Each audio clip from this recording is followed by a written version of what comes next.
had been keeping not just one, but 2 secrets from you. And I think it's time that I just put it out there because you're eventually going to find out. And so in today's video, I'm just going to tell you what's going on and I'm going to spill the beans. So the first secret is not great. It's not great for me actually, but I am having a hysterectomy. If you've been on my channel for a while, you know that I've had in the past 2 years lots of health issues. Heavy menstrual bleeding. I have a fibroid in my uterus. The fibroid is growing. Every month that goes by, it causes more and more problems. About 4 months ago, I started taking a new medication to try to kind of level out the bleeding, hoping that I could just make it to menopause naturally. I'm 51. Well, it's not that simple. Lots of other things have happened since I started taking that medication. The side effects from the medication were absolutely horrible. If you go back and look at the videos that I filmed from late October until now, like I can even see it looking at my own self in my videos. I am pale, I'm anemic, I don't feel good. I have not felt good in several months, and it's all because of that medication. It's just been really bad. And so on top of that, my doctor discovered some abnormal cells in my cervix. All of my normal tests every single year have always come out fine. These abnormal cells have been there for quite a few years. I test them every couple of years. We tested them this year and they were starting to change. So my regular doctor here where I live suggested that I see a specialist in Nashville. He is a gynecologist that has had specialized training in basically cancer cells. He is an oncology gynecologist. And so that's a really big word when you start saying cancer. Had a doctor's appointment with him. He wanted to go in and do a further biopsy of these abnormal cells, and he just was very blunt with me the minute I met him, and he said, Renee, you have to have a hysterectomy. It doesn't matter if these cells turn out to be cancerous or even if they're not cancerous, they gotta come out. Your cervix has got to come out. You cannot risk leaving these abnormal cells in there and letting them become cancer. Thank goodness my husband was at the doctor's appointment with me, because basically after about the 10th time this doctor said cancer, I just basically blacked out. I mean, I heard nothing, I registered nothing, and Randy kind of stepped in and took over the conversation. I think I was in shock.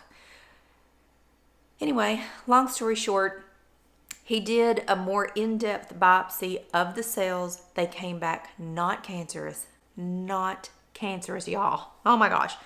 When I got that phone call, I was home alone. I bawled my eyes out.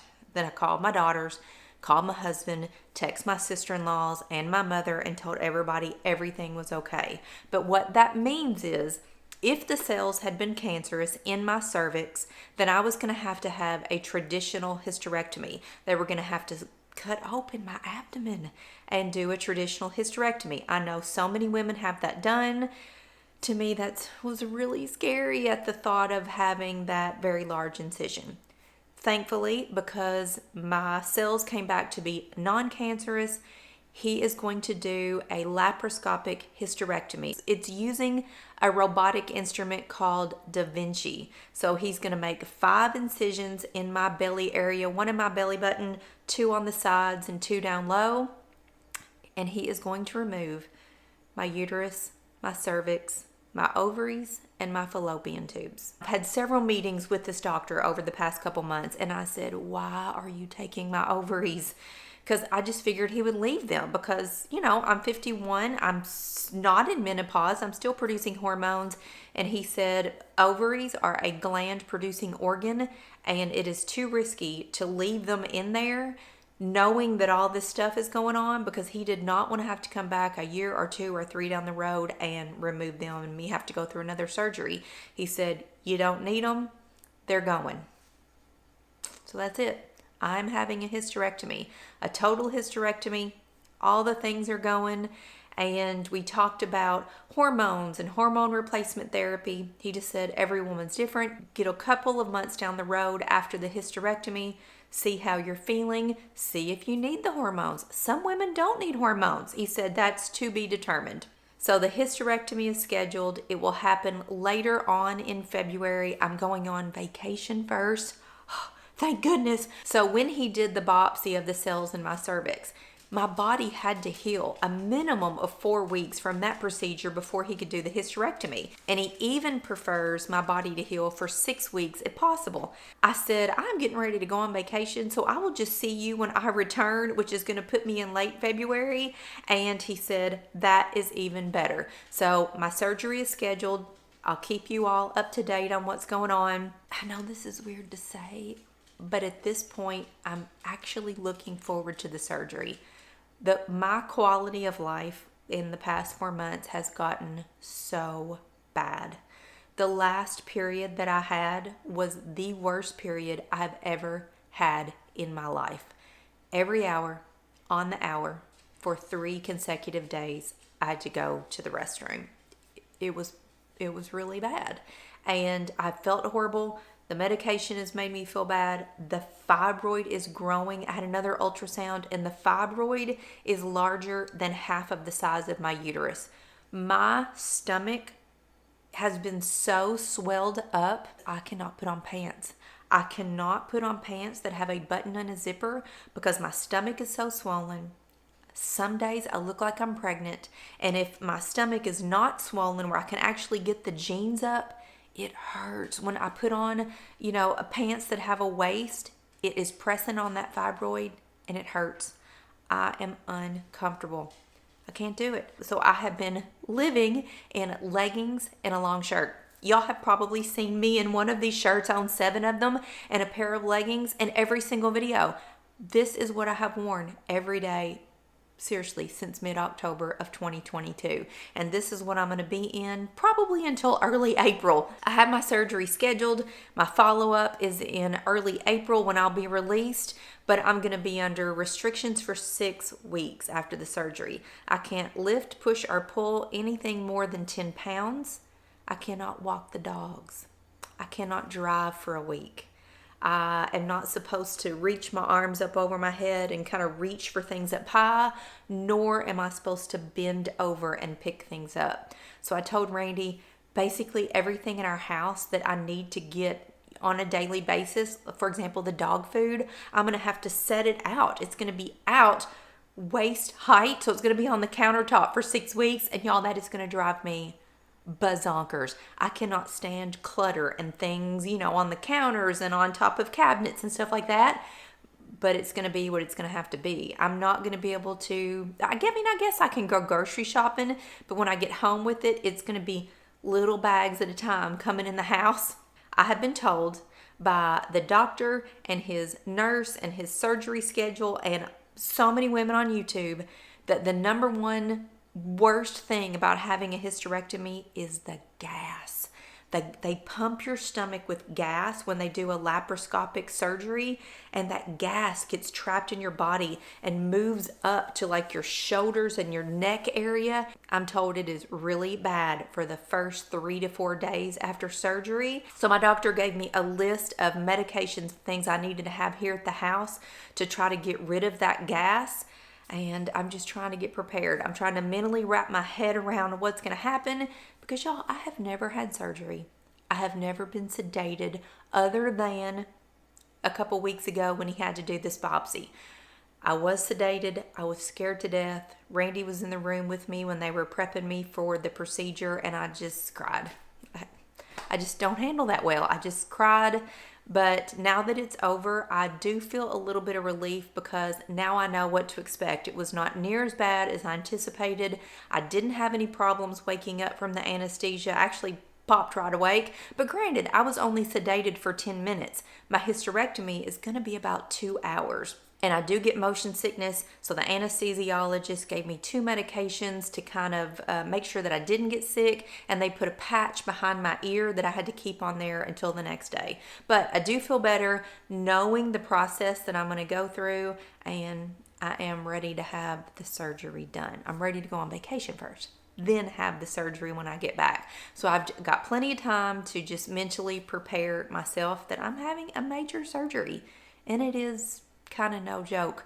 I was talking to my husband the other day and I said, you know, there's really not that many surgeries where your organs, your body parts that you need are removed from your body. There's really, think about it, very few surgeries where that happens, and I'm having 4 female parts taken out of my body all at once. I will be in instant menopause. I will no longer have hormones. I'm going to have suture scars. I'm going to have to recover from this and all the restrictions. And you all know me, I am a mover, a go-getter. I'm busy, busy, busy. And it's going to be tough for me to just kind of sit back and chill for those 6 weeks. Now, I'm told I can go out on my walks. I can walk around the house. I can walk up the stairs. I just can't do cardio or strenuous exercise. I can't lift weights. I can't ride a bike, which all of that is fine. And when I'm recovering from the surgery, it should be starting to warm up here some days where I can at least go out on my walks. I'm just not going to be able to take the dogs because Pollux pulls me. I can't, hang on to them when we're walking. So that's going to be the sad part.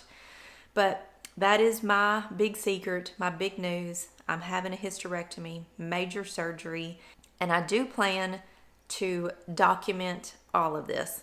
I'm going to do some videos about the surgery, about my recovery. I think it would be very helpful for this information to be on YouTube because honestly, when I was looking for information, the majority of the videos out there are about traditional hysterectomies.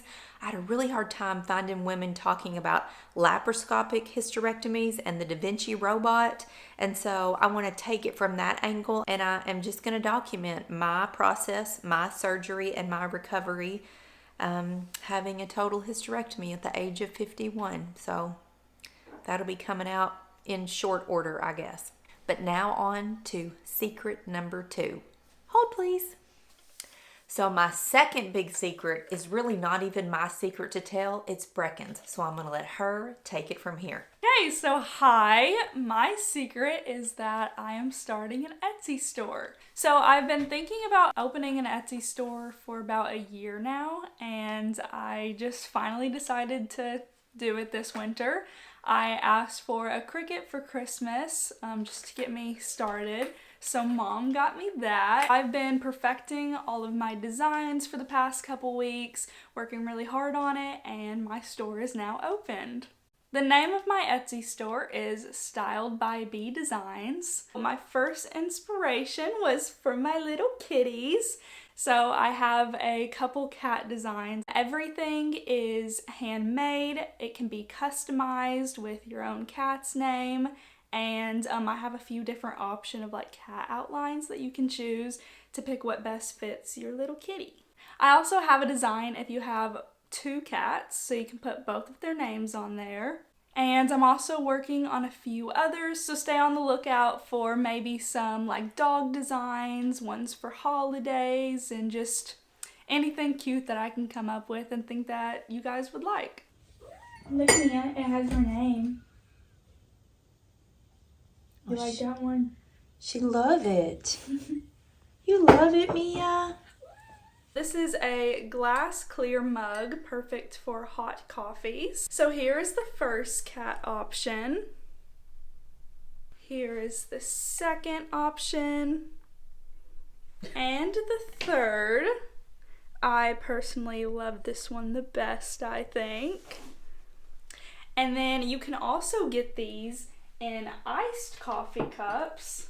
So I have these, and again, you can get your own cat's name personalized on this. You can get any of those cat design options made on the iced coffee cup. And each of the iced coffee ones will come with this bamboo lid and the glass straw.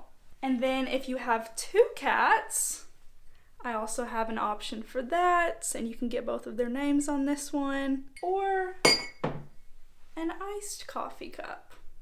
So visit my Etsy store, Styled by B Designs, and you can choose any of my hot or iced coffee cups, and I will personally make it and ship it to you.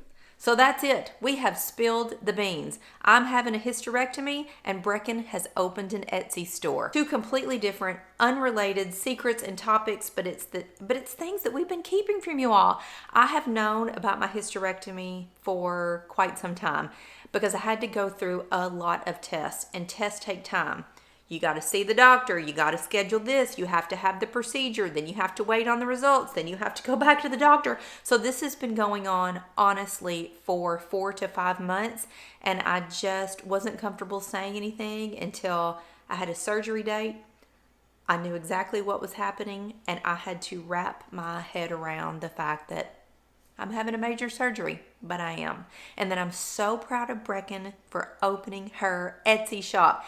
Y'all, I'm not kidding, all of Christmas break, she has been up in that room, working on her designs, mastering the Cricut, creating all the things, and coming downstairs and taking all of the professional looking photos. She has been on it. Opening an Etsy store is really kind of a big deal, and I'm so proud of her. So if you all want things with cat designs, which is her first love, she has 2 cats, Mia and Mochi, please check out her Etsy store. The link will be in the description box below this video. And now you know our secrets. We'll see you in another video.